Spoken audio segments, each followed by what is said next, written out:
an effort to keep decisions on a local level. There is a proposal out there to categorize cattle diseases. Some say they're worried it could set a precedent.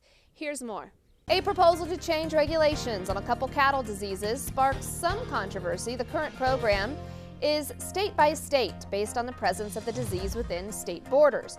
That would be replaced with a new program using classification system on whether a state has an animal health plan in place to address the disease. USDA Animal Plant Health Inspection Service approved the plan, but some industry leaders are raising concerns. So this replacing an active monitoring system with a classification, that's what's raising eyebrows, and USDA President Danny Beard joining us here on the phone. Thank you so much for taking your time to be with us here now. So I guess first explain, why is this decision so important? Can you put it in layman's terms for us?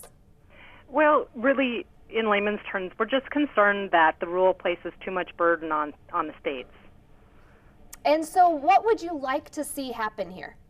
Well, we'd like the focus to be on eradication and not mitigation. So we have surveillance programs in place in states that need it, and we'd like that to continue. And so moving forward here, could this be setting a precedent maybe on other decisions? What do you think? Well, in some, I would think so. We'd like to work with APHIS, but our priority is to make sure that the state animal health officials have the tools and funding they need so that they can address these, like both these diseases, from a state and a local level.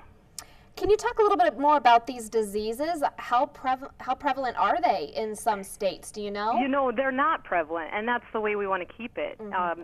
There are concern areas that we've had in the past, and our state and local officials have really gotten a great handle on both these, and they're in check. And you always have concerns. Wildlife carries some of them, and so really, can you ever eradicate it? We're not sure, but we always want to keep that as a goal. And of course, one of the goals, of course, is we want to keep our herds safe. We want to keep the food supply safe, and that's something that's been happening. Do you think this is something, obviously, that's on a lot of cattle producers' minds, and what do they need in order to get their voices heard on this? You know, I don't think it's on the mind of a lot of cattle producers, and really shouldn't be. It should be one of those things that we've gotten a good handle on, and we just need to keep it that way. So, in essence, you know, it's something we vaccinated for a long time, or don't need to anymore in some areas, and we just want to keep it that way. We don't want to make it a new problem.